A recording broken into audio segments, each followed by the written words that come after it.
Hello, and welcome to Saturday Morning Cartoons, the weekly podcast that revisits, reviews, and ridicules some of the world's weirdest animated series.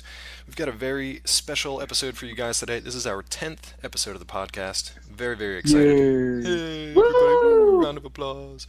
I'm your host, Dave Trumbore, as always. With me today, the Jatatin Monkey Bird, Sean Paul Ellis. What's up, buddy?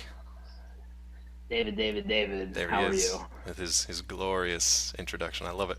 And that Chongo Longo bilge rat, sure, from the Bay Area, Matt Barron. What's going on, man? Oh, I am way stoked to get into this Yeah, one. this is some good stuff. If you don't recognize that slang, then you are not aware of the Pirates of Dark Water. If you do recognize it, then you're very, very aware of the show because they kind of created their own slang that kind of got worked into the zeitgeist over the years. So if you're a 30-year-old nerd like we are, then you definitely remember this stuff. But we'll get into that one. I want to give you guys a little bit of a history on this one. It's kind of convoluted. This series really did struggle to find an audience in the early days of the 1990s, but it's got kind of a fan following that's still relatively strong today, believe it or not. So this one was a Hanna-Barbera production. Originally appeared on Fox Kids in 1991.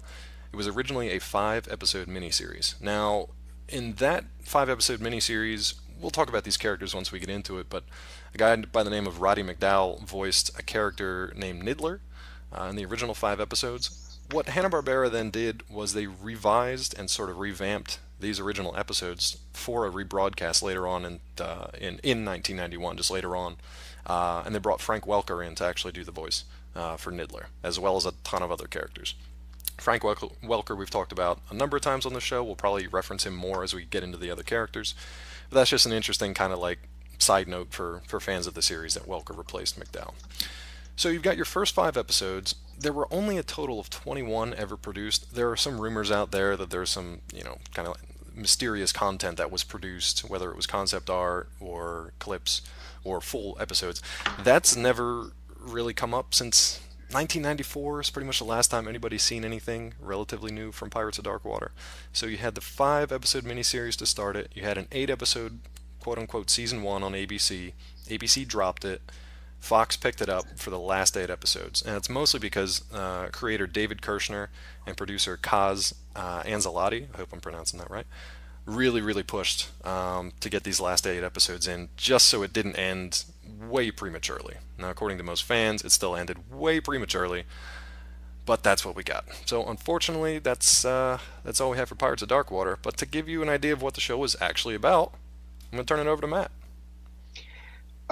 So I have to tell you, I've watched this intro like dozens of times before we got Yeah, to right. this week, so I've got this thing like pretty much like just burned into the back of my skull. Nice. But to break it down for you pretty succinctly, the alien world of Mur is being devoured by dark water, and only Ren, a young prince, can stop it by finding the lost 13 treasures of rule.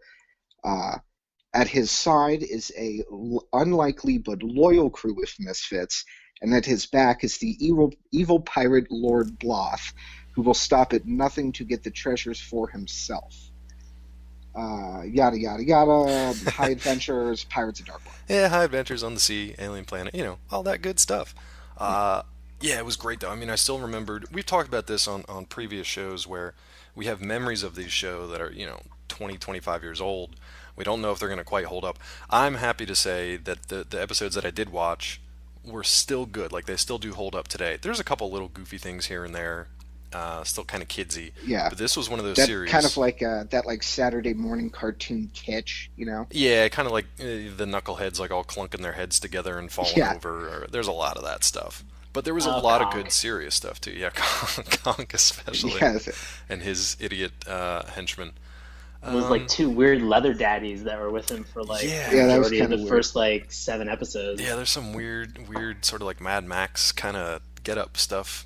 It was a little strange, a little Yeah. strange. I think Welker actually voiced both of those guys. I think they're the Lug twins. I think they're called, or the Lug Yeah. brothers. I think Welker voiced them. But yeah, That's since we're what the getting name into some is. of the side characters, let's talk about our main crew here.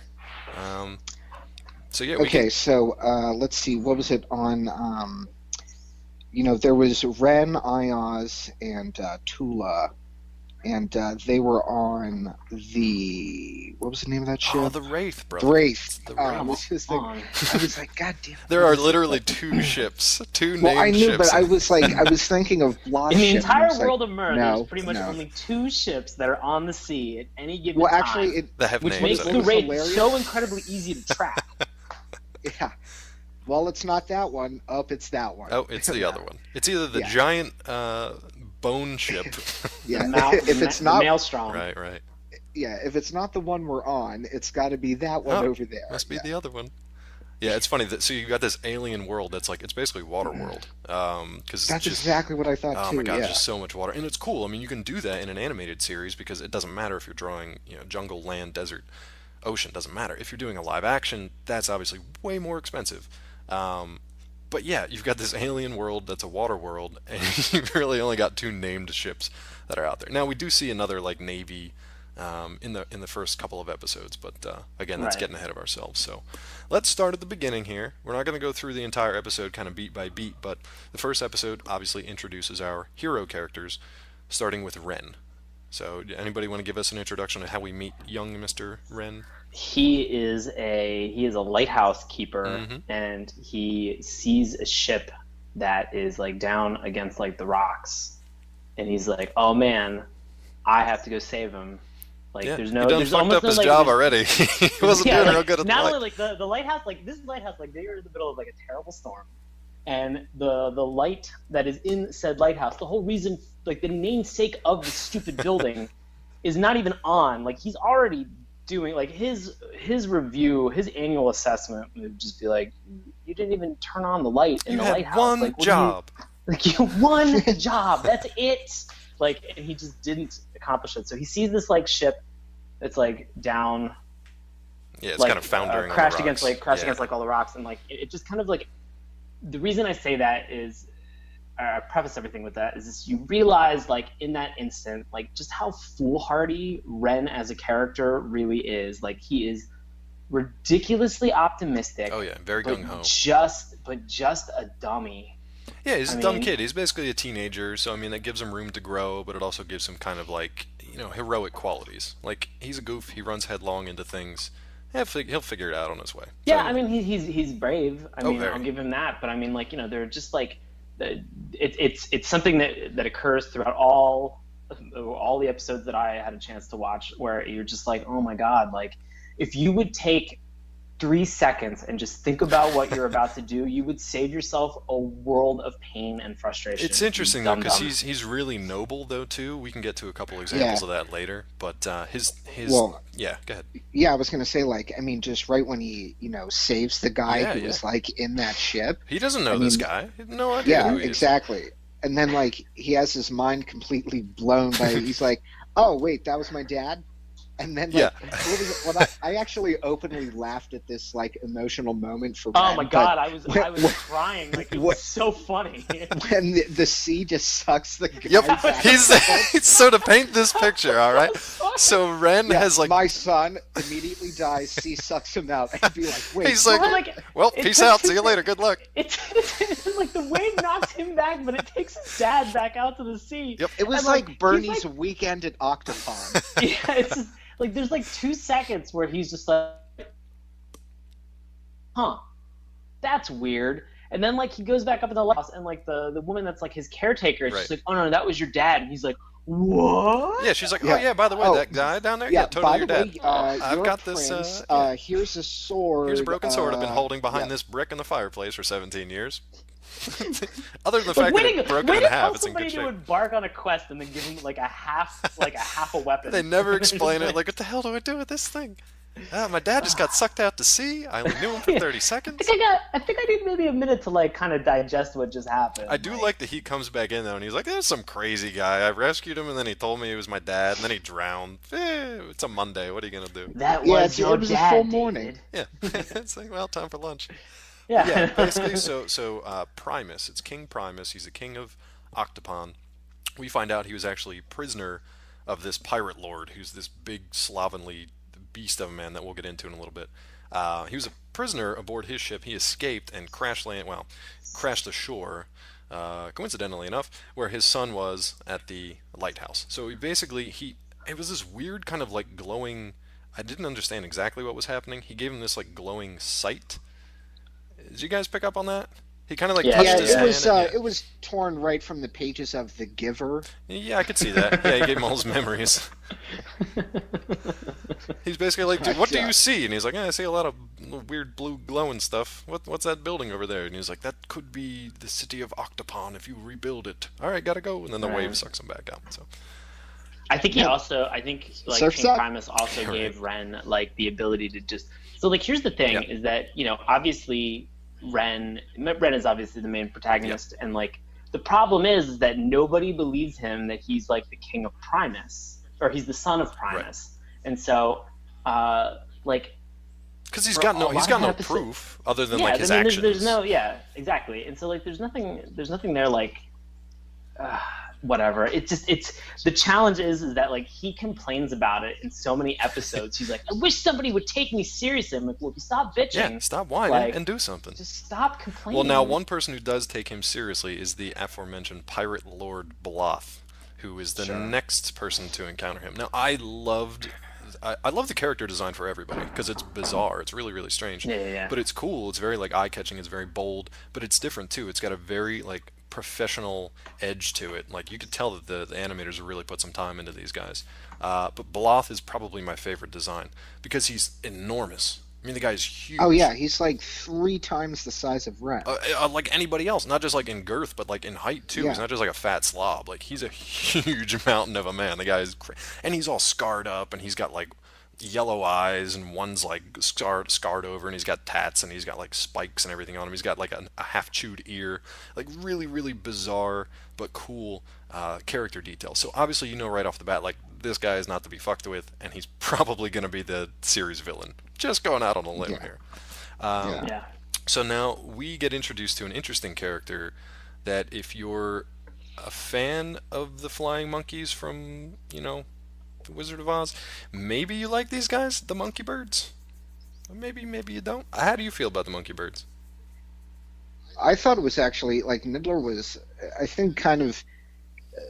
The second time around watching it, I was like, okay, I get that he's like the comedy Right. relief, but at the same time, I was like, he really is kind of like more part of the crew because he does Yeah. like save some asses like pretty Oh, dude, he can regularly. like pilot the ship. He can fly like the guys Yeah, to safety or get something that's like out of reach. He but surprisingly, just yeah, yeah, I mean, just like the first, or actually like just the whole time he like just constantly harps on how hungry he is. I'm like, right. God, Jesus, I get it. Like, Well, his That's what made Nidler my favorite character is that he's just like me. He's always thinking about food. oh, he's Like hungry. he's like from meal to meal. He's just like, what am I eating next? He's just Probably a like minga melon. Minga melon. Like, I love it's that just I love it. the deal to like. So we'll get into the rest of the crew here since we talked about him. The deal to get him on board, like to stay with the ship, was that Yeah. one of the other crew members would feed him 3 times a day, and he's like, "Yep, we're good. I don't need to share That's any of what those so treasures." to segue in, Yeah, that's what Izaz says to him. It's just like he's like, what are the benefits of being here? And Izaz is like, I well, you get let three me. meals a day. Yeah, Ayaz. Just want to correct that so you're not saying like Oh, Izod. thank you, Yeah, yeah, yeah. Izaz. No, you're good. So, So Ayaz, um, yeah, they meet him kind of in this like tavern, and they start talking loudly about treasure. Um, yeah, so that's kind of how this like scallywag. He's like your typical kind of pirate. He's kind of skeezy. He's a little rough around the edges, but he's very like swarthy. You can tell he's got his sea legs, and he's been around for a while. He looks very weathered. He basically looks like, seriously, yeah. yeah, he's very weathered. And when they steal the wraith at the beginning, that was the most hilarious thing to me. Like, with just like the crack he's make, like, geez, you thought we'd steal this ship, and he's like, yeah, we just did, Yeah, and then yeah, they we did. just Keep like going. go Yeah, on.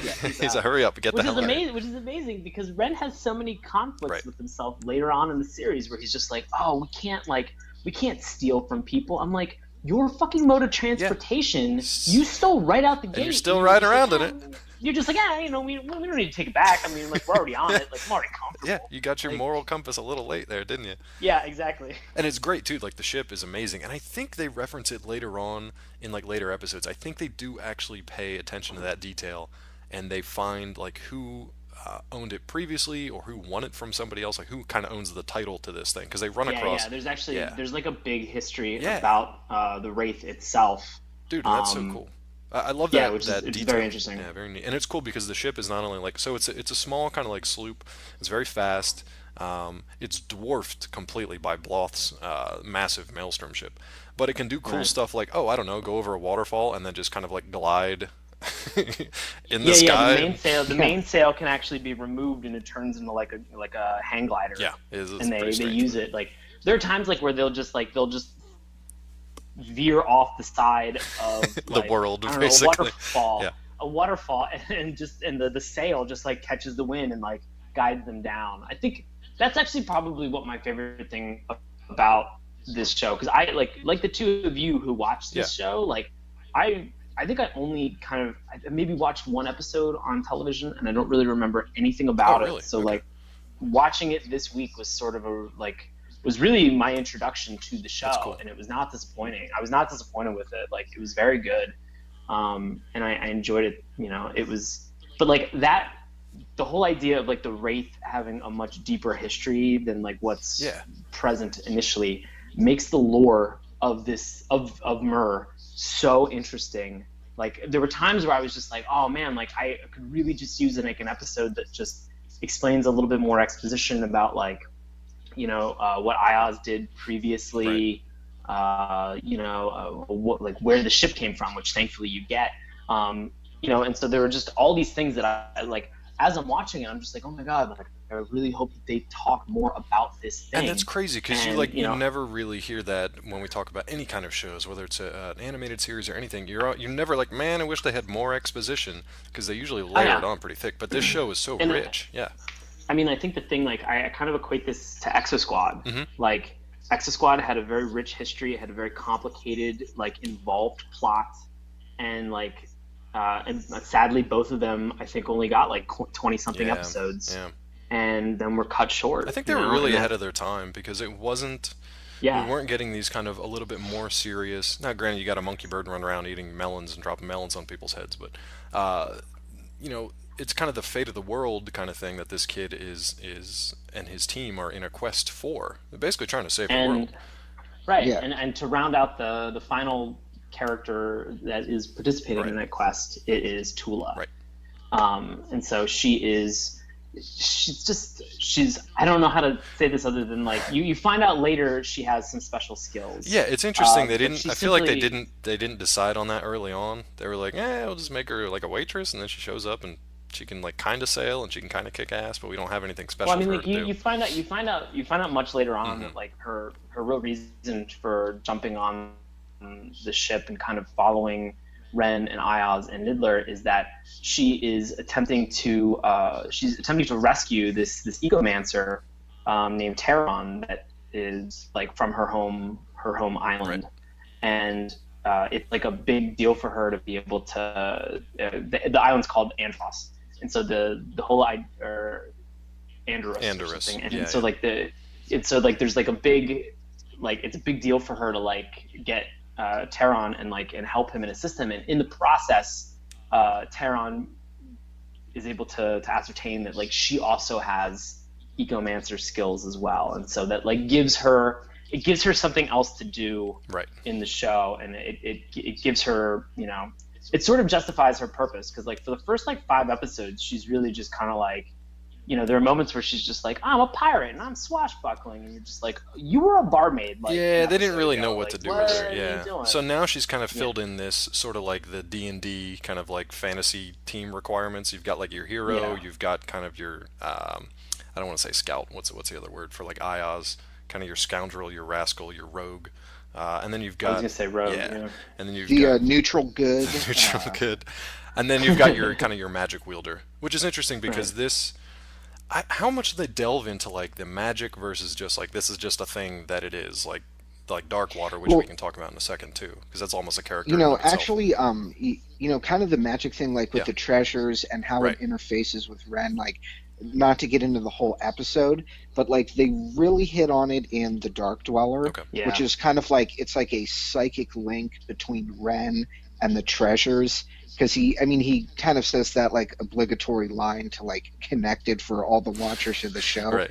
It's like Yeah, when he's it's holding like it, the he's just like treasure. Yeah, he's like it's when I like the hold them. treasures listen to me, and I was like, Exactly. And they're like, "Yep, did you get that, kids?" Yeah, yeah, definitely. Gotcha. exactly. So yeah, the treasures. Basically, listen to Ren once he's with the Dark Dweller.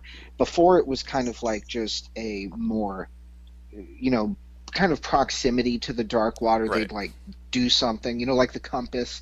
If you're near one, it points to a treasure, stuff Well, like let's, that. let's talk But about this that is too. Yeah. Go ahead. You can finish your thought, and then I just want to make sure we cover like what the treasures are, what dark water is, and what this whole. We covered it in the synopsis a little bit, but I want to point to it a little more. right. So it just as you go throughout, like the series, it's you just find out like the more that like Ren isn't just looking for the treasures. Ren is really linked to the treasures. Right. Right. Which is kind of like it goes back to what we talked about in that first episode, where he had kind of this exchange of powers or vision or sight or gift or whatever with his dad. I'm assuming that's explained a little bit more, but probably never like fully satisfactorily because we only got 21 episodes of this. But yeah, just to back up a step. So like the synopsis mentions and the theme song in the beginning kind of mentions, there's 13 treasures of rule, and these aren't necessarily good or evil items. They're usually like gemstones embedded in different things, but they're not necessarily good or evil. What are you laughing about?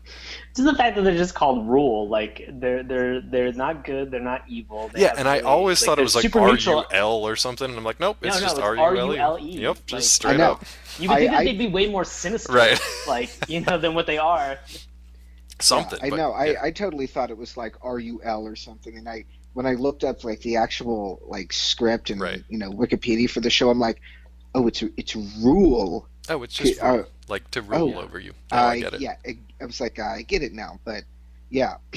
So I think the compass, Yeah, which was given to Ren in the first 5 minutes of the first episode, in a which just strange way, but yeah. yeah, in a really by Ziggy Stardust. Uh, so, the compass just like points to different treasures if you're near them, which I've got to imagine if you're out at sea, that Yep. compass is not pointing much to anything at all for like weeks at a time. And they have no So map, which like Ayaz actually makes mention of early on. He's like, "This map is fake. What the hell am I doing out here?" And he's like, "Oh yeah, we don't need that. I just got this compass thingy." So I think he was given his compass by Alamar, right? The giant correct. like Yeah. crocodile creature. Yep. It was like Bizarre. a giant. It was like a It's like a weird, mini dragon. yeah. And he basically is like there to just be like, hey, guess what? This isn't all about humans. There's going to be way more characters that you meet on your quest that are not humans, and we all have a say in this world. So that was kind of like, to me, that was a storyteller's way of just being like, hold on to your butts because there's a lot of crazy shit coming at you, like Yeah. giant talking crocodiles and monkey birds and albino sailors and all kinds of crazy Yeah. stuff. So yeah, the show is completely nuts, but in a great, great way. So yeah, he's given this pendant that he hangs around his neck, and it's a compass, like Matt said, and it shoots out this like blue laser to point him in the direction of a treasure that happens to be near. And now by like the first episode's end, they already got one. They got one. So you think like done, not a problem. These guys are going to be fine. They're going to get their This is 13. so easy. This is the easiest quest in the Easiest world. quest in the Yeah. world. Yeah. Complicating things is Bloth. Now there is sort of this reveal of a destiny kind of written in stone, inscribed with fire kind of thing. I tried to write it all down. I couldn't get it because it was so friggin' long, but it's like this rhyming scheme telling him basically like, there's 13 treasures. You and another will go to find them. Whoever gets them all at the end of the day pretty much rules Myr. And if you're good, you can hold the dark water at bay. And if you're evil, then dark water will pretty much consume the world. So now's Yeah. probably a good time to talk about dark water. What do you think? Ugh. It's in the title. You'd think it'd Nice show up segue. right away, Oh, right? you'd think it would show up Yeah. like super Like often. immediately. Yeah. Nope. Yeah. You gotta wait about an hour. I mean, like they're pirates, but you're just like, oh my gosh, like there should be so much dark water. Yeah. Oh man, you are sorely mistaken. Nope. You just keep waiting around like, where is that dark water? We had an Where is appointment. dark water gonna and he happen? is late. Dark water doesn't show up until episode 3. And it's only a little puddle, a little splash. Yeah. And And like like- you kind of like get the sense that you're just like, does it just like it seems to just magically appear? Yep. Like it doesn't seem that there's like they are always on the lookout for it, Right. whether they're on the Wraith of the Maelstrom, like they're always on the lookout for dark Well, water. and it's because And Primus has hidden, apparently, he's hidden these treasures within a realm of Darkwater. So at this point, it's not over the entire world, but there is one specific area of Myrrh that Darkwater is present in larger quantities than elsewhere. So the fact that he right. hid those treasures here makes them difficult to find and also incredibly dangerous for everybody to seek. Right. Yes. And what's interesting is when I remember watching this show, like when it was on TV the Yep. first time around, I had like a much more like kind of quicksand imagining of dark water. Right. It was like kind of a much more like naturally occurring like, oh, if I don't, sail my ship into it, Yeah, or I'll if be it fine. doesn't like drift over to me, I'm cool. But then like, getting through a couple of the episodes and seeing the Dark Dweller, that's when it's like, oh, this is kind of like a larger extension of like a living thing. Yeah, it's Like very like it's, you sentient, know, yeah, more malicious than like, some sort of, just like a natural naturally occurring. event. Right, Yeah, yeah, right. yeah, yeah. Like the first time you're So, introduced to it, like they're like dark water off the port bow, and they're like fuck, and they just steer out of the way. But like Yeah, this and that's it. barrel falls over, right? Yeah, but a That's it. barrel And falls the over, and they're like, oh, what's gonna happen to that barrel when it touches that oil? It's like, oh yeah, shit, and it just like swallows it up, and you're like, that's probably not it's real like good. it's like sentient like black water that just It's like like it like immediately attacks anything that's near it. yeah, it's like the Venom symbiote from Spider-Man. Yeah. Imagine that, but just like in its natural goop state where it's just like So writhing around. the interesting thing is Yeah, like about all like the dark water is that like you can get sucked into dark water and then like somebody can throw like a rope down and they can pull you out. so Like it is it's kind of not quicksandy, like Matt was saying. Yeah, yeah, like it's not like getting attacked by dark water or like touching dark water does not necessarily mean it's the end of you. It just means that like you're in a real dire strait. Like you need to get out of there quickly. So like you can be rescued from it. right. Like you find out later in an episode that Matt and I watched Hmm. that like it can you can essentially like take dark water down into like the center of the world of Myrrh. Right.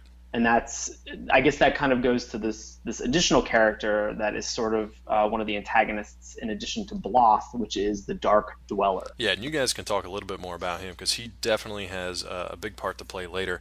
I only got to watch the first few episodes, so my memory of him is literally only 20 years older. So if you guys want to talk about him a little bit more, I do know he's voiced by Frank Welker again though, so that's a Correct. feather in my cap. yeah, So, I mean, Dark Dweller is really so the whole idea is that um, the Dark Dweller lives in at the center of Myrrh, Hmm. and he released this dark water. He was being held at bay by King Primus, Right. as who was using the 13 Treasures of Rule to essentially bind him to like the bottom of the ocean or like the center of the Earth or Yeah, Myrrh, and we should say and too that when Ren does have these treasures kind of in hand, he can basically just hold one of them, plunge his fist into the water, and the dark water yeah, kind of like scatters away from it. It's like the only thing that prevents dark water from. Uh, like rescinding, like it immediately makes dark water rescind. Like yeah, it's and it's basically just the obvious light versus dark kind of thing, like light right. scattering the darkness away. Very very And obvious. it But like yeah, go ahead. it comes about because like what was it like he's in the water, like him and like Ren and Bloth both get like sucked into the water at Right. one point, and Terran is just like plunge the treasure into the dark water, and you're just like what? If somebody would have said that, I'd have been like, all right, but you also should probably fill me in on a little bit more of the Yeah, history of and what's you going owe on me here. a treasure if this does not Yeah, work, exactly. and probably an So like arm. he plunges it in and it's able to rescue him. Yep. And so I mean you just even when he goes to like even when him and Niddler get stuck in a coffin and they get sucked up by dark water and Right. it goes into the center of Myrrh, into the Dark Dweller's like lair, and like there's like a little bit of dark water that kind of like skitters across the Yeah, ground it's towards so them, cute. and Ren's just like, oh hey look, dark water, and just like wipes the crystal over it Just and just blasts immediately it. dies. Like, yeah. it's so ridiculous. I love that it's like a transport though. Like you can use it as a transport. Like you think, like you see in the third episode, these kind of red shirts just get like swallowed up by this stuff, and you're like, that's Yeah. it. Those guys are done. But it's Dead. interesting to see later on in future episodes, like it's kind of a transport between the two, Right. two realms kind of thing. But yeah. So So the whole idea was that while the Dark Dweller was like bound from these 13 treasures of rule, right. that he created this like giant fissure in the ocean, and that allowed him to release this dark water. And this dark water essentially terrorizes everybody that's above as a result of him being stuck at like the center of this planet. Yeah, and the idea is kind of like that it's going to eventually just spread over the entirety. Devour, Yeah, devour and then he's the free to entire roam planet of Mur. everywhere. Exactly. All right. Which is Yeah. pretty cool stuff. I mean, it's a very, on one hand, it's very basic, light versus dark. Yeah, it's about as basic as you can get. But on the other hand, the way that they decided to do it was sort of like the deep, the dark dweller down in the depths of the oceans of Mur, and like the mechanisms that they use to combat these things, like through the treasure and through heroic actions to get these treasures, or villainous actions to get these treasures, because actually these treasures go back and forth. They swap, possessions a ton of different times. Like, you think you've got them all when you've got like 8, and you're like, man, we only got 5 more to go. And then Bloth comes in and he just like takes them all, and you're like, well, fuck. Now we really got to get these other 5 and try to steal those back. And they went back and forth forever. So if this series would have found a bigger audience and wouldn't have been quite so expensive to produce, I think.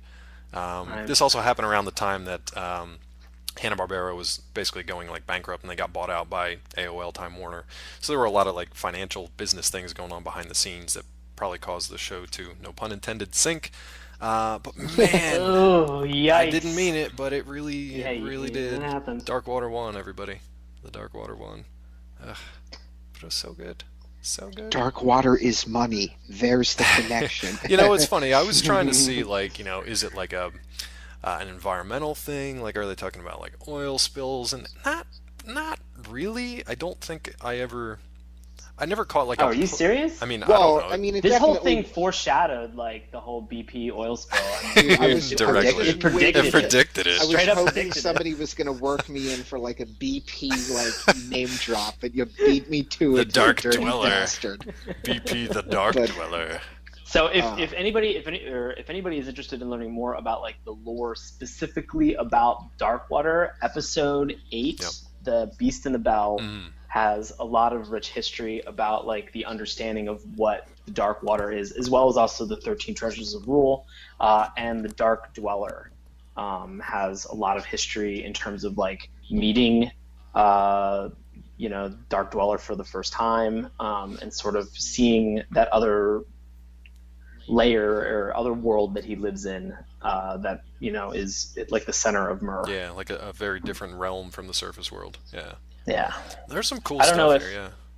I don't know if later episodes, Matt. I know you watched a later. I know you watched the last episode that was produced, Living Treasure. I don't know if that had any additional information about that kind of crap. Well, no, but it was interesting. Nope. Moving on. Nope.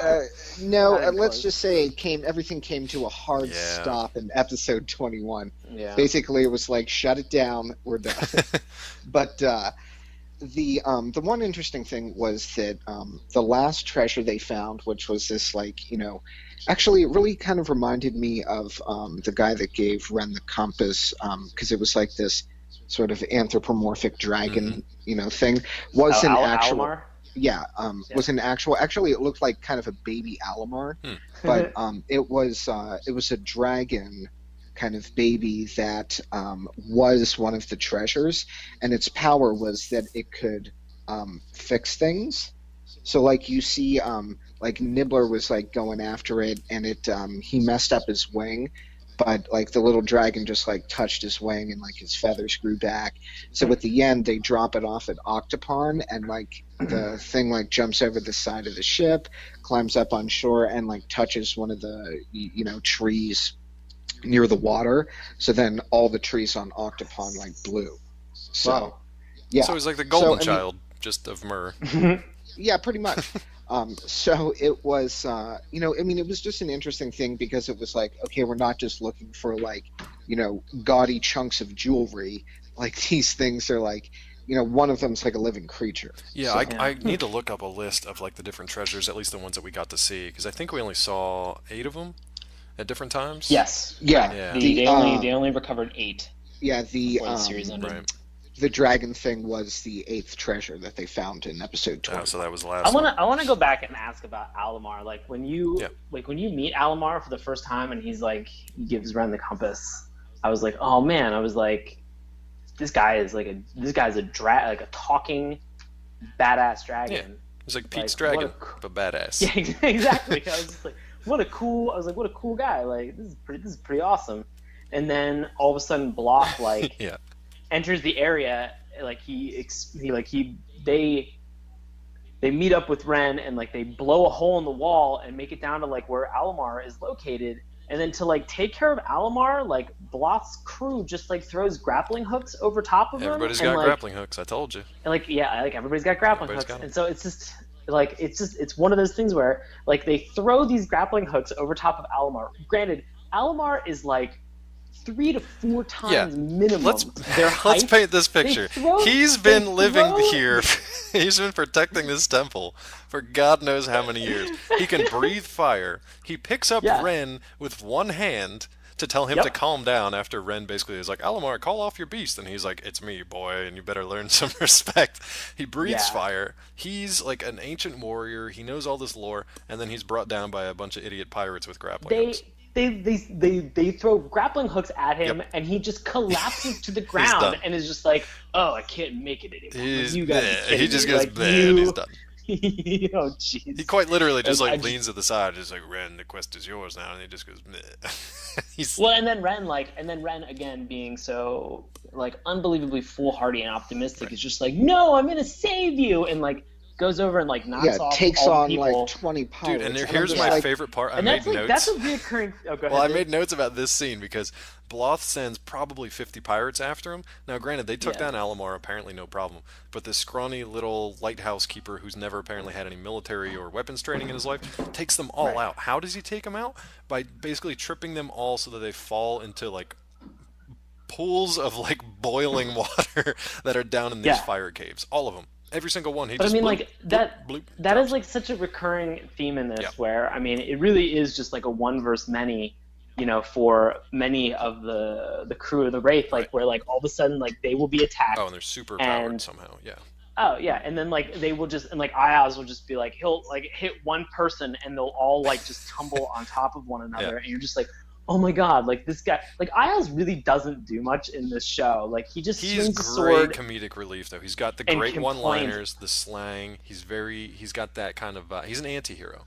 So you kind of like Yeah. you love when he acts up and like, oh, I don't know, steals treasure or steals a ship or like swats Tula on the ass or he acts like a real jerk. But you kind of love the guy at the end. So I like him too, Right. yeah. So I mean, it's just like it's crazy, the fact that like in most situations, like what was it? I think I forget. Oh, in Dark Dwelling, Yeah. or one of the episodes that I watched, there's like a moment where like Conk runs into Bloth and is just like he's just like, which we should say, Conk is Yes. voiced by Tim Curry. And it's amazing.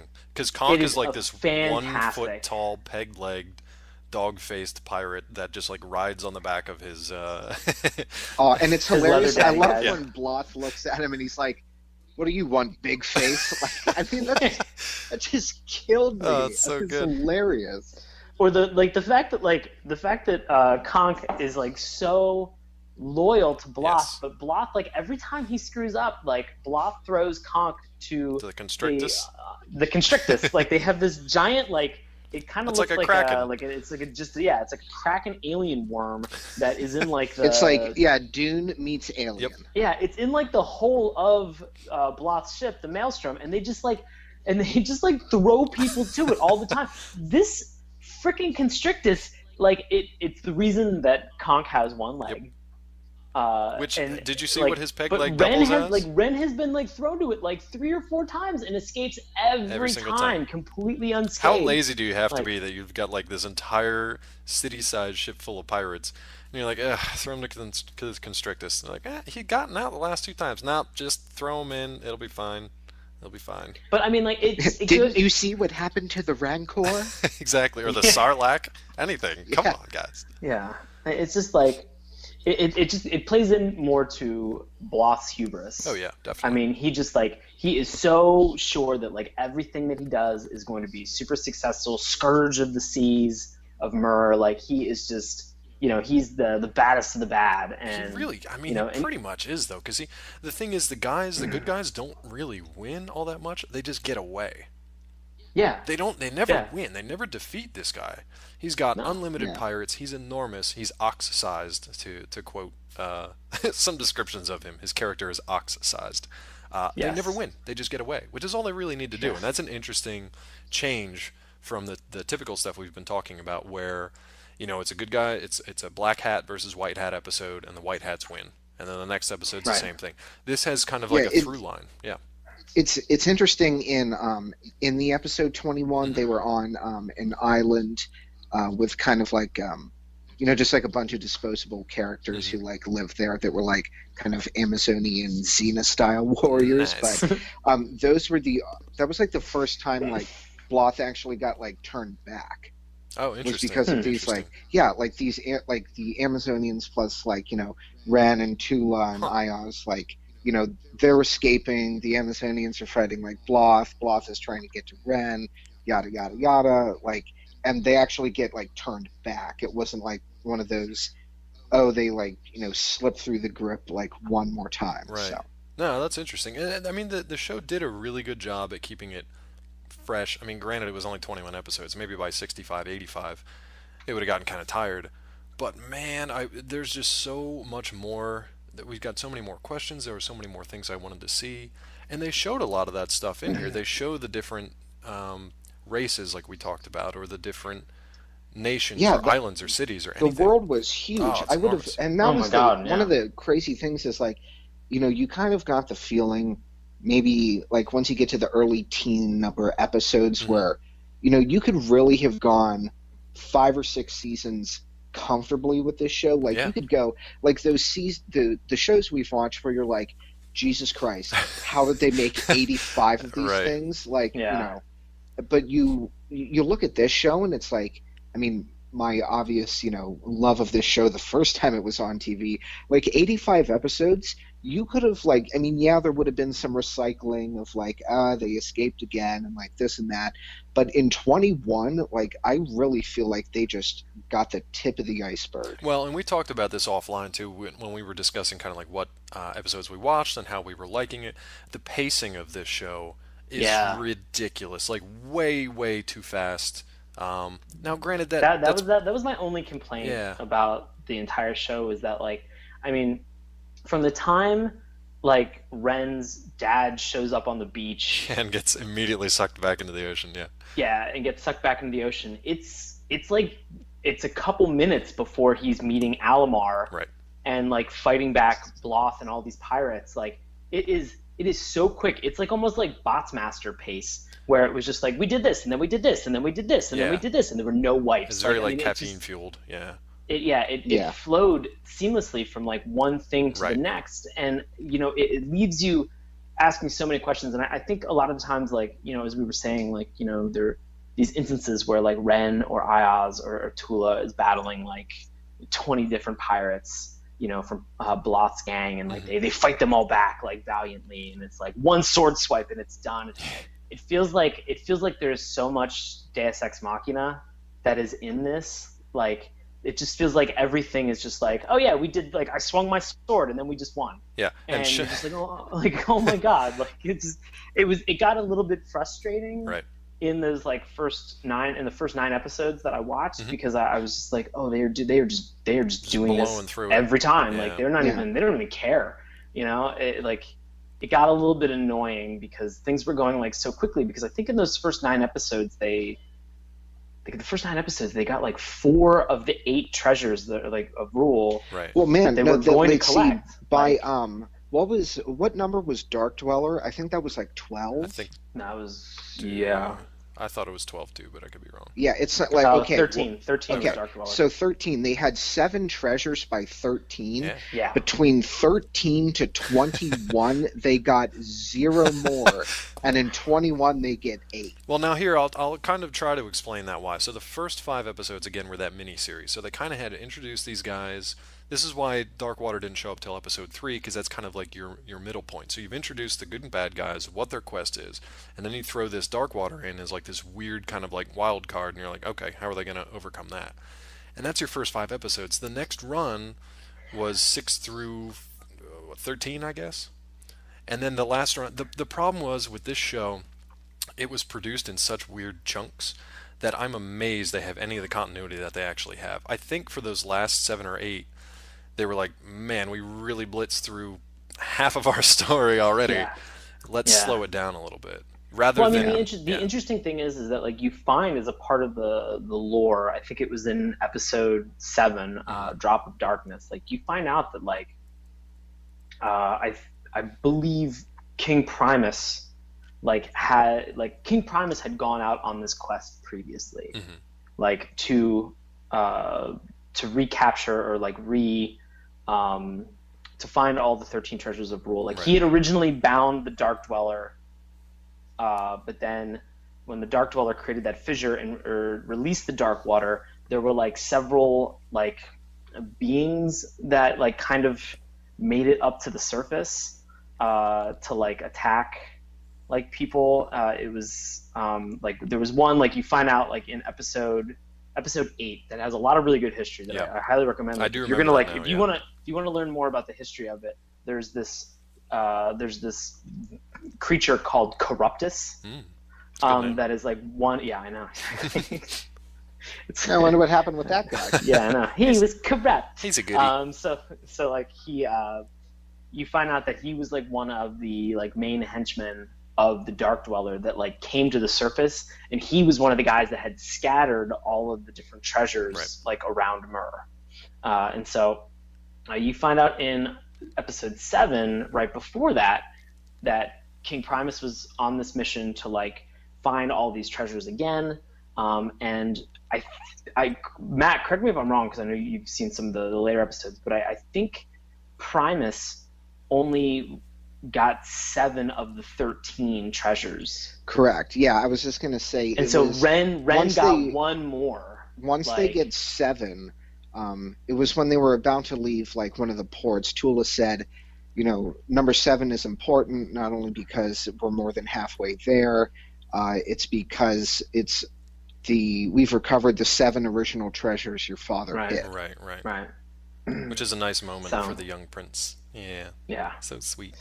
Do you guys so ever find out why his sword was broken and what the sword is for, other than just being a sword? Is there anything to that? Like, is it like a key that unlocks something? Is it like the Lord of the Rings lore?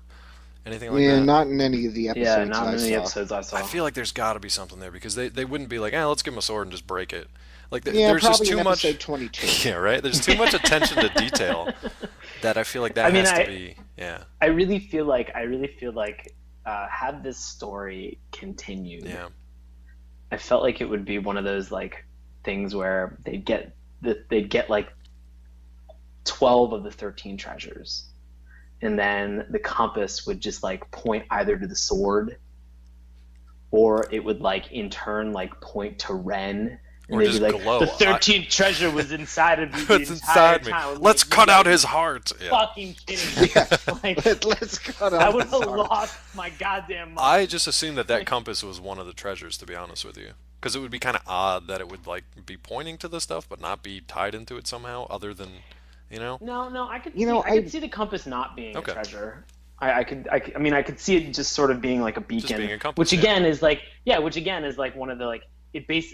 I mean, just to go back to like the idea that like he is a lighthouse attendant, Yes. like it shines the way. This compass shines the way for him to like find his destiny. Right. Like, I mean, if you wanna reach for a metaphor as much as I did, No, I that's don't as really good think as that's one a I reach. I came mean, up with. there's a reason that he started as a lighthouse keeper. I mean, not only so that his daddy can crash on the rocks and tell him his destiny and then get swept out to sea, but obviously for That's the how more. I Wouldn't that want. have been funny? FYI, that's how I'm I want Primus, my you're my dad to son. die. You're terrible at your Jesus. job.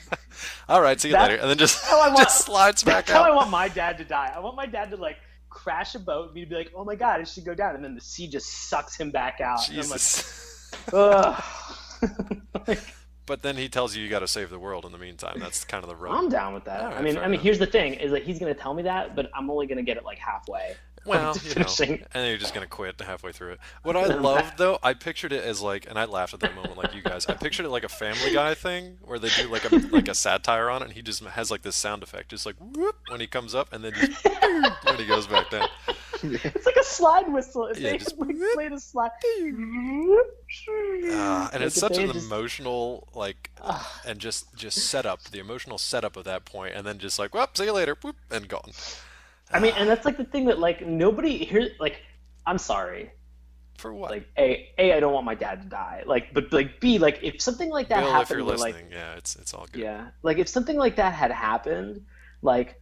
I would be really emotional. I'd be like, "Oh man, like maybe I shouldn't go out into the sea. Like my dad was sucked into that thing. I would probably move Just as stay at the far lighthouse. inland as Well, there possible." is no like inland though. I mean, unless you're in I like don't the know. jungles, like living with the monkey birds, um, All right.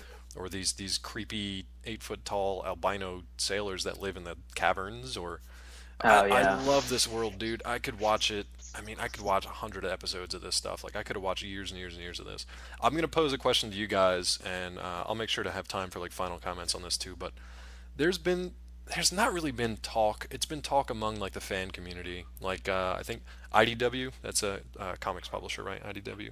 I think they wanted to do a Pirates of Darkwater comic for a while. That was probably about 10 years ago, and that didn't come to fruition. There's been talk about getting the rights back from whoever the hell owns them now, and either trying to do like a live action movie or just bring the series back. Have you guys given any thought to like what a live action movie would look like, what the cast could be? Because this is Uh, something I actually I Well, wrote a while all ago for right. I mean, Collider. I'll Yeah, let me jump in on the do it. live action thing. I mean, okay, yeah, you've got the benefit of like, kind of having a fan base to this thing, but Yeah. it's a pretty small fan base. Oh yeah. And the last thing that anybody's really seen about it, unless they've been watching episodes online, you know, was almost 30 years ago at this point. Well, What, it was 25 20 years? it was 20 years once the last thing ended in syndication in '93. So yeah, 20 years. Oh, okay. yeah. So like, okay, yeah, 21 years. So, would I personally love to see a live action movie? Absolutely. Right. I mean, I think with CGI and just, Motion where it is capture. now, Yeah. it would be amazing. You've got, definitely enough technology and like just movie like wherewithal to really capture like the imagination of the animated series. Yeah. On the other hand, like, it's going to be one of those Hobbit style, movies where you film the whole thing and they release it over the course of like 3 years, Right.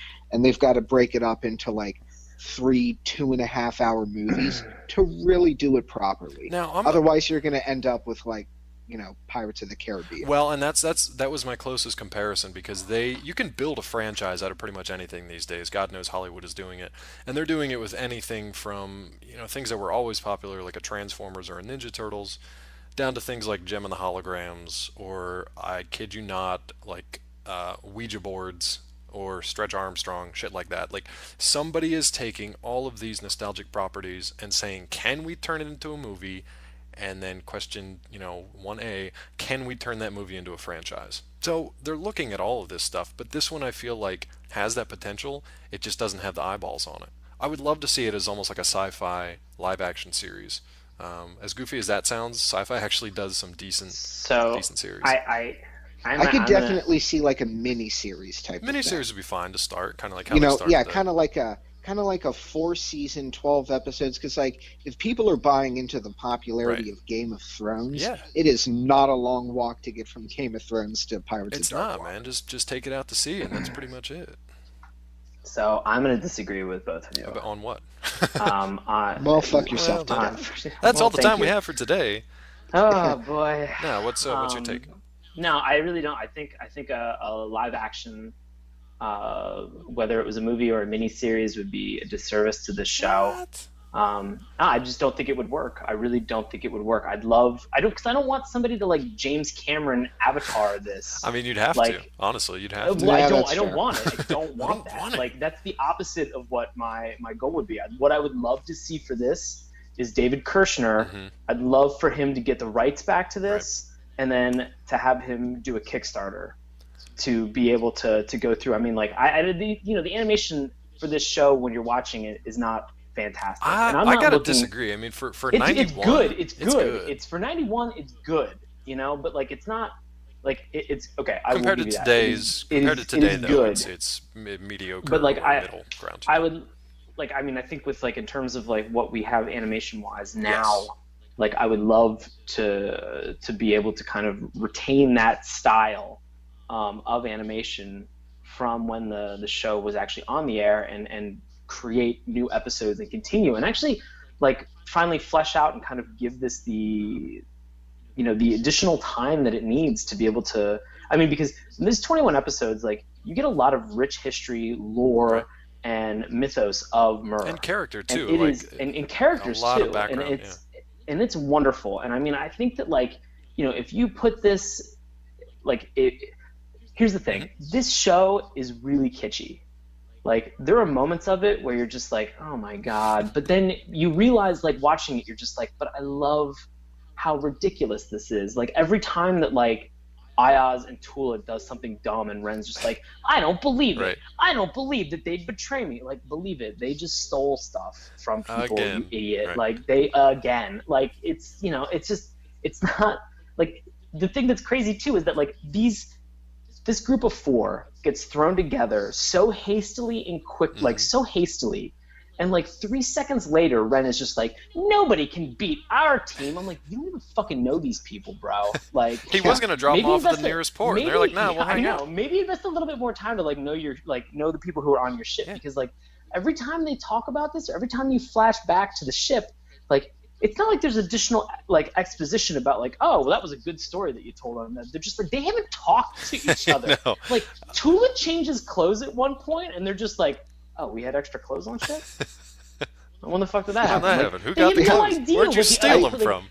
they are so disconnected from each other's lives, and they're living on a boat together that it's insanity. Like you would think that like some point they'd just be like, well, I mean, we're all So, trying to accomplish the same thing. so where are you from? Here's We're all what trying I'm to do it thinking. through Where'd you grow different up? means. Like it's a little bit Weekend different. seminar, series of icebreakers. Yeah, this team is comes together. It's trust this is a building corporate, this is a exercises. corporate retreat shit. Yes. Like this is insane. But like I think Oh my I think god, that would I be think hilarious as a corporate retreat. Like, here's what you have to do: 13 treasures of rule. Darkwater is eating this convention Watch out for center. this guy Bloth. He's Yeah. a rival corporate CEO. Hostile takeover. I Oh, think, I love it. but I think doing this in any other medium other than like a web cartoon or a comic book would be a big disservice, because you have these moments where like if you put this as a movie Yep. and like Ren waved his half of a sword Yeah. and like knocked over 20 pirates, I'd be in a movie theater and I'd be like, what the fuck is this? But I mean, like, if it's Michael on a Bay but does if that it's on on a a daily cartoon, basis. Yeah. yeah, but we fucking hate Michael Bay. Like, who is giving him this fucking money to keep crapping on these franchises? Audience members? Here's the thing: if you are listening to this as an audience member, stop going Stop to it. Michael Bay movies. Hear that, China? They are fucking terrible. They are so terrible. China's Just very upset. knock it the fuck off. Like, I know. I'm constantly angry about this. Like, it's just. I mean, I'm really not. I'm just like, it's so frustrating to see the fact that like he gets like Transformers 4, terrible movie, amazing box office success. It's the lowest Stop- of the franchise, stop but it's doing still that. $750 million worldwide. So It is so frustrating. No, So that's I mean, Hollywood I for think you. I think Pretty to much. do this, yeah, I think to do this in any other medium other than either its original cartoon or a comic book, where you could still have that, That'd be like, cool. I mean, I think it would be very challenging, because I think if you were to expand the audience base to, everybody, like if you were to make this accessible to which I everybody, think it kind of is already. To be honest with you. but I mean, there's the reason that this is a cult classic. I think in terms of cartoons. I gotta say, it's- I think it was about the it's- timing that it came out, and there's just a lot of just like a perfect storm of just shit that happened behind the scenes. To be honest with you, Right. Because I think it's And accessible I- to a lot of people, kids, teenagers, and then adults alike. I mean- mean, if they like Pirates Yeah, of the Caribbean. and a Here's the lot thing. of the web information I found about it, like, it's pretty honest about the fact that the reason why this show was canceled was because it was so expensive to produce. Right. Here's It's the pretty thing. upfront. Yeah. So David Kirshner, Mhm. you now head David Kirshner Productions. Like, let's Let's get it done. kickstart this, and let's pick up on episode 22, and let's move forward. I with would this, love to because see, any kind of this conclusion. is to it. an amazing show. like even if you go one more Yeah, episode wrap it up. where like let's make it like one of the like like a movie, like let's make it like a 90-minute movie, and like we wrap up all the rest of this and like we put a nice little bow on it. Like I'd love to be able to see it in its original form as a cartoon. And I would I will also love. accept a comic book, but I'll like also you accept the do, comic book. you do live action. You're gonna get fucking Johnny Depp as a pirate again, and like I'm gonna lose my mind because they're gonna ruin this. Like they're really gonna ruin this, and that would be to see somebody James Cameron, like or fucking Michael Bay ruin this would really frustrate me because I mean again like I kind of I don't really remember watching this. In fact, the last time I remember I watched an episode of Mhm. this, I was like somewhere outside of the King of Prussia Mall in Pennsylvania, and I was at a McDonald's Very and I specific. sat down. Yeah, I know. It was really weird because like I sat down uh, to like eat some food and I looked up and just randomly Pirates of Darkwater was on the television and I was like, oh my god, I haven't watched this in like forever. And even when it was on, I only remember watching like one Yeah, I episode. think Like Cartoon Network brought it back for a having very brief amount of time. having reintroduced myself to this, like it's very good. I highly recommend watching this. Like there's just so much to it and it's so interesting and I'd love to give it a chance to end on its own And I terms. will say this: we live in a culture now that yes, our childhood memories and TV shows that we cherish are being exploited for millions and billions of dollars. But on the flip side of that, that's not a good thing, like Sean said, very passionately. And that's not a great thing. But on the flip side, the fact that it does bring attention to shows like this means that there is a chance that somewhere down the road, whether it's Kirshner or somebody else that has the rights to it, this could pop up again in another sense. Now, Get on your shit, Kirshner. I did read somewhere that Kirshner was a producer for on Titan AE, Yeah, it was. and some people think that that was kind of his sort of his ending to Pirates of Darkwater. Just happened to be set in Oh, space. really? That's what people say. As a producer, though, I don't know if he was the writer, if he was any kind of like had a lot of creative input. That's what they say, but they also say that there's like produced episodes that haven't been released and all that. So people, I think, just want to believe that. I would rather see. We started with a miniseries. I would love to close it out with a miniseries that wraps it all up one way or the other. And I would love to see Octopon kind of like restored as the crowning jewel of Myrrh, as it's called in the series. I'd love to see it. Don't know if we will get to, but that's why we're here, bringing it to your attention. So, any final thoughts on the show for you guys? It's kind of obvious that you recommend it. I do too, but just Yeah, final thoughts. I would say watch, the original, 1 through 6 Yeah. episodes. I would definitely recommend watching The Dark Dweller, and then watch episode 21. I think it's called The Living Treasure, Yep. Yeah. just so you can get an unbelievable sense of non-closure. Right. So you You can know, just frustrate yourself. yeah, just No treat yourself to chat. that, and then Oh carry that God. into Monday morning. We didn't So, even talk about the slang. This is like All right. one Well, of the let's biggest parts. we can wrap it up. So one of all the right, what's your big favorite slang, Sean? okay. Go. I love Noijitat. No, just I that's good. mean, it's just like here's the thing is that like I know so they bring in uh they have like four expletives that they use in this that are like just wonderful. And so Dave, you sent out the list. Yeah, So do just you a few want that I to? could find. Let me see. Let me bring it up. So it was My Chungo Lungo. That's a Yeah, good one. my favorite was Chungalungo I like because that one. every time I said it, I was like, that reminds me of Chumbawamba, which should also be an I expletive. seriously So, thought that Should that's be. what they said the first time, and Chumbawamba. like I had to back it up. Be like, what is that? What are they? Oh, Chungalunga. Okay, cool. Yep. There's Jenga Lang. These are all just like expletives too. It's basically just all Yeah, stuff that you would say, just like swearing. Basically, there's not yeah. much else to it other than that. I feel like no like now here's the thing is that like I mean they use them all pretty much like synonymously like you Yeah, know yeah, you can swap them in and in the out. Yeah. series like you can swap anything out but like is there any one that like when they used it at like any point in time this is my question for you guys that I've been really interested is there any one that like they used where like you were just like oh my god like given the context of the dialogue like I know exactly what that would translate in like modern slang I can't think of a specific one. I just or know like that they like use modern like expletives that we I use. just know that they use Noijatat like fiercely, like just. I think that one became like their favorite to just I feel Noijatat, I feel like Noijitat is just like you fuck. Like I just I or just like like there were just mother fuck. Yeah, I just Yeah. I feel like that was what it was. Like Noise Hot just was like like a hard MF. Well, I And Yeah. think I know it listed Jatat as like one of the expletives, like as the root. So I'm pretty sure Jatat is fuck It's because gotta if be. you think like Jatat yeah, monkey bird, like Exactly. fucking monkey You fucking bird. monkey bird. yeah. So And I then feel like Noi is Noijatat just like is I probably feel like Noi is like you. Like it so could it's like or you it could just be like a fuck. modifier, just like to that next level.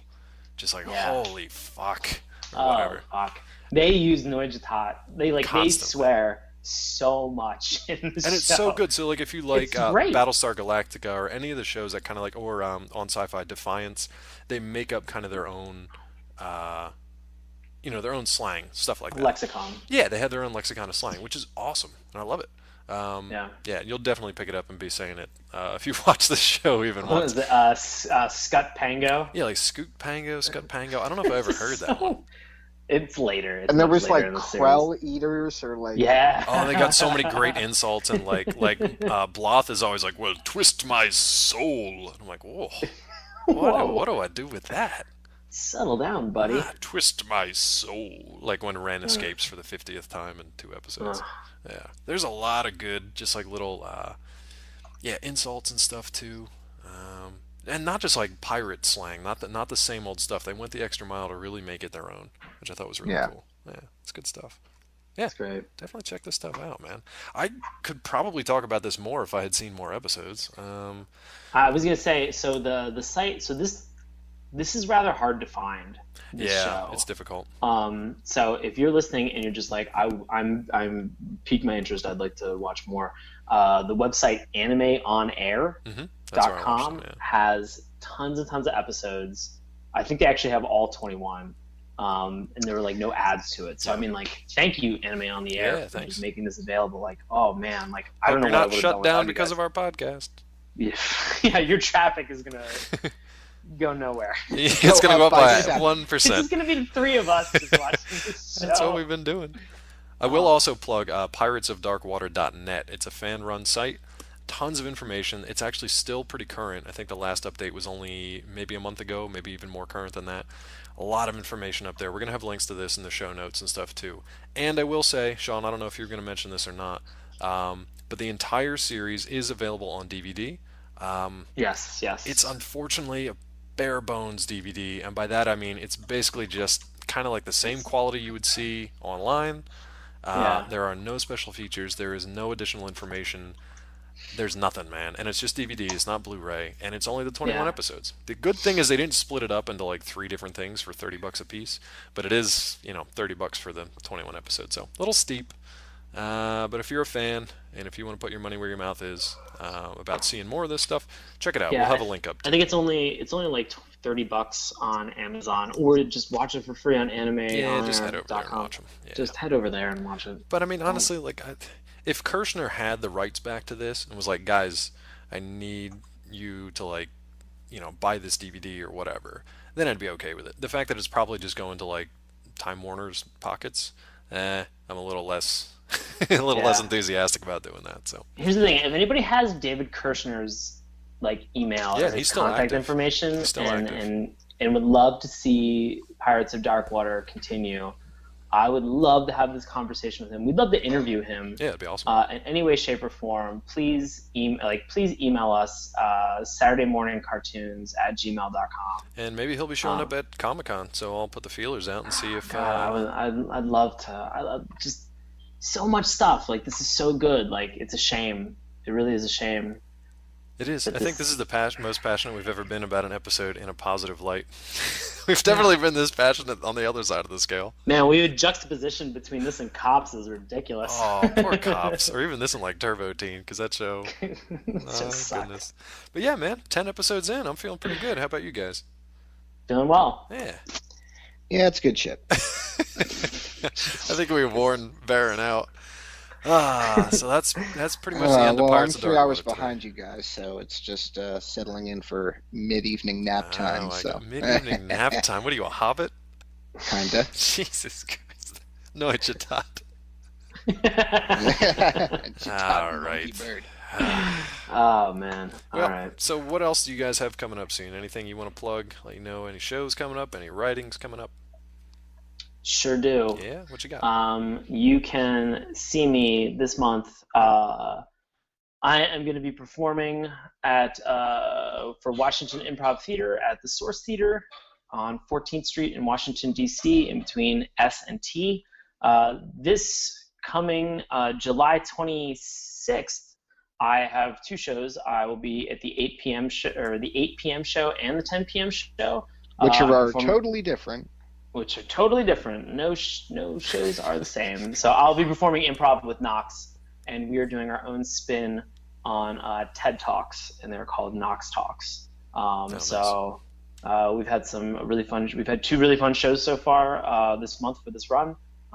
So hopefully the 26th at 8 p.m. and 10 p.m. are going to be equally, if not more, ridiculous. And I mean, yeah, this previous show got really crazy. Um, so you can buy tickets at WashingtonImprovTheater.com. Excellent. We'll have that information up on the site as well. Matt, how's your writing career coming along? It is actually just about ready to be published, so I'm Nice. going to be putting up the first three of seven via. I'm going to link it through Twitter, but it's going to be on Tumblr, so look for it there. Excellent. So are you still at Bag of Sandwiches on Twitter? You know, Yeah, you change it. I have not changed Damn it. it, come What is on, what man. is your One of our problem? 7 listeners is gonna take it from you. At Bag of Well, Sandwiches. Well, where can we find you on Twitter? I'm a registered if you don't. all right, fine. Uh, We just peer so pressured for you into becoming Bag of Sandwiches. Well, I mean, I'm going to register it, but Just it's to not keep going to Sean do from it. anything. Yeah, yeah. Exactly. I'm going to keep him from it. No, Great. I'm at MattSF07 on Twitter. And Sean, where can we find you on the social You medias? can find me on Twitter and Instagram at Sean Paul Ellis. And on Twitter, you can find me at Dr. Claw MD. You can also find me over at Collider.com. Like I mentioned about Comic Con, that'll be coming up this week, and it'll keep me pretty busy over the next week or so. We're going to have a lot of people down there covering a bunch of stuff, all the movie and TV news you need to know. So head over there to check it out, and make sure to look for my name. I'll be posting a ton of stuff from there too. So you can also find us on our site for the podcast at SaturdayMorningCartoons.com. That's morning with a U. Remember that, Saturday Morning Cartoons. You can also check out our Tumblr page, SaturdayMorningCartoons.tumblr.com.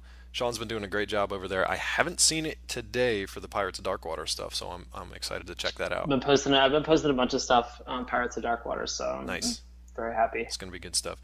And make sure to head over to our site too to get some more visual information and a little bit of a background on this site or on this show, excuse me, as well. So that's it, Sean. I believe it is your pick coming up next week. Do you have one in mind that we're going to talk about on our Oh 11th man, episode? you guys are in Oh trouble. Christ! We're gonna be watching You Dinosaurs. Jatan, I Oh, knew you you dick. Chungalonga. I knew it was coming, but I thought maybe you'd Deal forgot.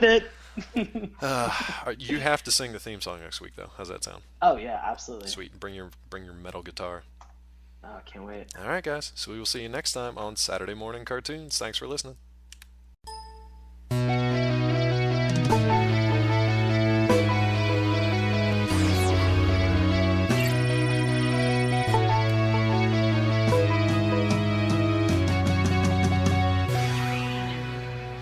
Hello, and welcome to Saturday Morning Cartoons, the weekly podcast that revisits, reviews, and ridicules some of the world's weirdest animated series. We've got a very special episode for you guys today. This is our 10th episode of the podcast. Very excited. Hey, everybody, woo, round of applause. I'm your host, Dave Trumbore, as always. With me today, the Jitaten Monkey Bird, Sean Paul Ellis. What's up, buddy? David. There How he are is, you? with his glorious introduction. I love it. And that Chongolongo bilge rat, sure, from the Bay Area, Matt Barron. What's going on, man?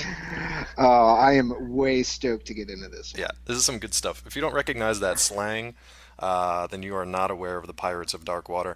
If you do recognize it, then you're very aware of the show because they kind of created their own slang That kind of got worked into the zeitgeist over the years. So if you're a 30-year-old nerd like we are, then you definitely remember this stuff. But we'll get into that one. I want to give you guys a little bit of a history on this one. It's kind of convoluted. This series really did struggle to find an audience in the early days of the 1990s, but it's got kind of a fan following that's still relatively strong today, believe it or not. So this one was a Hanna-Barbera production. Originally appeared on Fox Kids in 1991. It was originally a 5-episode miniseries. Now, in that 5-episode miniseries, we'll talk about these characters once we get into it, but a guy by the name of Roddy McDowall voiced a character named Niddler in the original 5 episodes. What Hanna-Barbera then did was they revised and sort of revamped these original episodes for a rebroadcast later on in 1991, just later on, and they brought Frank Welker in to actually do the voice for Niddler, as well as a ton of other characters. Frank Welker we've talked about a number of times on the show. We'll probably reference him more as we get into the other characters. But that's just an interesting kind of like side note for fans of the series that Welker replaced McDowell. So you've got your first 5 episodes. There were only a total of 21 ever produced. There are some rumors out there that there's some, kind of mysterious content that was produced, whether it was concept art or clips or full episodes. That's never really come up since 1994 is pretty much the last time anybody's seen anything relatively new from Pirates of Dark Water. So you had the 5-episode miniseries to start it. You had an 8-episode quote-unquote season 1 on ABC. ABC dropped it. Fox picked it up for the last 8 episodes. And it's mostly because creator David Kirshner and producer Kaz Anzalati, I hope I'm pronouncing that right, really pushed to get these last 8 episodes in, just so it didn't end way prematurely. Now, according to most fans, it still ended way prematurely, but that's what we got. So, unfortunately, that's all we have for Pirates of Dark Water. But to give you an idea of what the show was actually about, I'm going to turn it over to Matt. So I have to tell you, I've watched this intro like dozens of times before we got to this week, so I've got this thing like pretty much like just burned into the back of my skull. Nice. But to break it down for you pretty succinctly, the alien world of Myr is being devoured by dark water, and only Ren, a young prince, can stop it by finding the lost 13 treasures of rule. At his side is a unlikely but loyal crew of misfits, and at his back is the evil pirate Lord Bloth, who will stop at nothing to get the treasures for himself. Yada yada yada. High adventures, Pirates of Dark Water. Yeah, high adventures on the sea, alien planet, all that good stuff. Yeah, it was great though. I mean, I still remembered. We've talked about this on previous shows where we have memories of these shows that are 20, 25 years old. We don't know if they're going to quite hold up. I'm happy to say that the episodes that I did watch were still good. Like, they still do hold up today. There's a couple little goofy things here and there, still kind of kidsy. Yeah. But this was one of those that series. Kind of like that like Saturday morning cartoon kitsch, Yeah, kind of like the knuckleheads like all clunking their heads together and falling over. There's a lot of that stuff. But there was a lot of good serious stuff too. Yeah, Conk especially. Yeah. And his idiot henchman. It was like 2 weird leather daddies that were with him for like the majority of the first like 7 episodes. Yeah, there's some weird sort of like Mad Max kind of get up stuff. It was a little strange. Strange. I think Welker actually voiced both of those guys. I think they're the Lug twins, I think they're called. Or the Lug brothers. I think Welker voiced them. But since we're getting into some of the side characters, let's use this big slovenly beast of a man that we'll get into in a little bit. He was a prisoner aboard his ship. He escaped and crashed ashore, coincidentally enough, where his son was at the lighthouse. So it was this weird kind of like glowing. I didn't understand exactly what was happening. He gave him this like glowing sight. Did you guys pick up on that?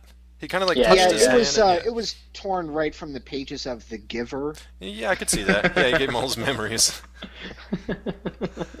He's basically like, dude, what do you see? And he's like, I see a lot of weird blue glowing stuff. What's that building over there? And he's like, that could be the city of Octopon if you rebuild it. All right, gotta go. And then the wave sucks him back out. So I think King Primus also gave Ren like the ability to just.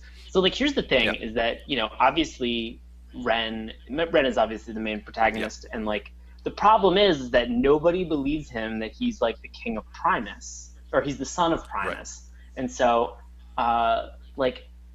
Because for a he's lot of got no episodes. proof other than Yeah, like I his mean, there's actions. no, yeah, exactly. And so like there's nothing there like uh, whatever. It's just it's the challenge is that like he complains about it in so many episodes. He's like, I wish somebody would take me seriously. I'm like, well, if you stop Yeah, bitching, stop whining like and do something. just stop Well, now complaining. one person who does take him seriously is the aforementioned pirate lord Bloth, who is the Sure. next person to encounter him. Now, I love the character design for everybody because it's bizarre. It's really really strange, Yeah, yeah, yeah. but it's cool. It's very like eye catching. It's very bold, but it's different too. It's got a very like professional edge to it. Like you could tell that the animators have really put some time into these guys.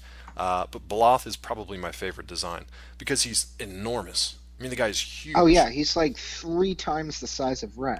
Like anybody else, not just like in girth, but like in height too. He's Yeah. not just like a fat slob. Like he's a huge mountain of a man. The guy is, and he's all scarred up, and he's got like yellow eyes, and one's like scarred over, and he's got tats, and he's got like spikes and everything on him. He's got like a half chewed ear, like really really bizarre but cool character details. So obviously you know right off the bat, like this guy is not to be fucked with, and he's probably gonna be the series villain. Just going out on a limb Yeah. here. Yeah. Yeah. So now we get introduced to an interesting character that if you're a fan of the Character really is like he is ridiculously oh optimistic, yeah, very but gung ho. just a dummy. Yeah, he's I a dumb mean, kid. He's basically a teenager, so I mean that gives him room to grow, but it also gives him kind of like heroic qualities. Like he's a goof. He runs headlong into things. He'll figure it out on his way. So yeah, I anyway, mean he's brave. I oh mean I'll very. give him that. But I mean like they're just like it's something that occurs throughout all the episodes that I had a chance to watch where you're just like oh my god like if you would take 3 seconds and just think about what you're about to do, you would save yourself a world of pain and frustration. It's You interesting though dumb because dumb. he's really noble though too. We can get to a couple examples Yeah. of that later, but his Well, yeah, go ahead. yeah, I was gonna say like I mean just right when he, saves the guy Yeah, who yeah. was like in that ship. He doesn't I know this mean, guy. He had no idea yeah, who he is. exactly. And then like he has his mind completely blown by he's like, "Oh, wait, that was my dad?" And then Yeah. like I actually openly laughed at this like emotional moment for Oh my Ren, but god, I was crying like it when, was so funny. when the sea just sucks the guy Yep, back he's down. so to paint this picture. All right, so Ren Yeah, has like my son immediately dies. Sea sucks him out. I'd be like, wait, he's like, Well, what? like well, it peace took out. See you later. Good luck. it's like the wave knocks him back, but it takes his dad back out to the sea. Yep. It was And, like he's Bernie's like, weekend at Octopon. yeah, it's just, like there's like 2 seconds where he's just like, huh, that's weird. And then like he goes back up in the house, and like the woman that's like his caretaker, is Right. just like, oh no, that was your dad, and he's like, what? Yeah, she's like, oh Yeah. yeah, by the way, Oh, that guy down there, Yeah, totally by your the dad. way, I've your got this. prince, Yeah. here's a sword. Here's a broken sword I've been holding behind yeah. this brick in the fireplace for 17 years. Other than the Like, fact that it's broken way in to half, tell it's in somebody good to shape. embark on a quest and then give him like a half a weapon. They never explain it. Like, what the hell do I do with this thing?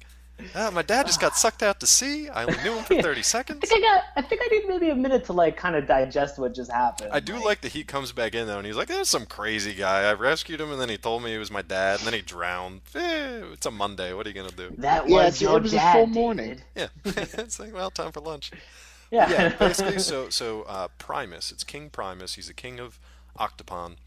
We find out he was actually prisoner of this pirate lord. So let's talk about our main crew here. Um, so yeah, we Okay, get so let's see. What was it on?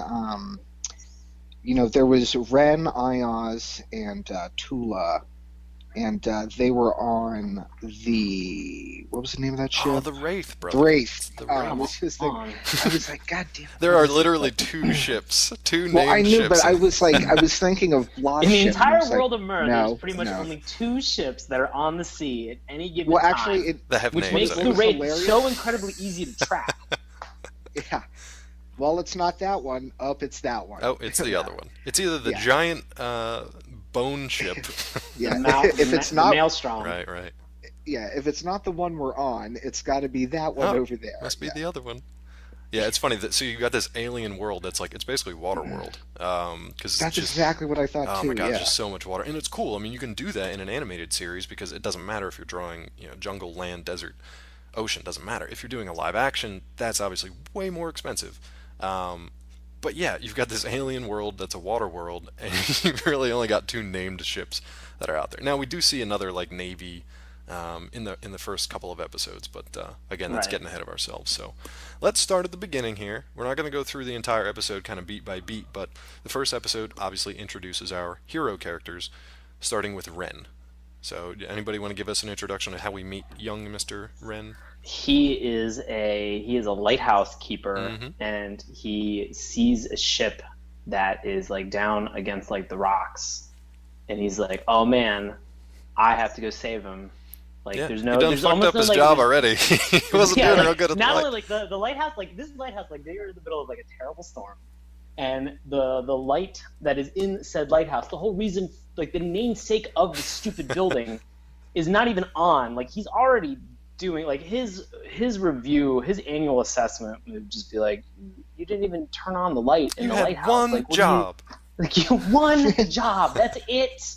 Like and he just didn't accomplish it. So he sees this like ship that's like down Yeah, it's kind like of foundering on the crashed against rocks. Yeah. all the rocks and like it just kind of like the reason I say that is I preface everything with that is this, you realize like in that instant like just how foolhardy Ren as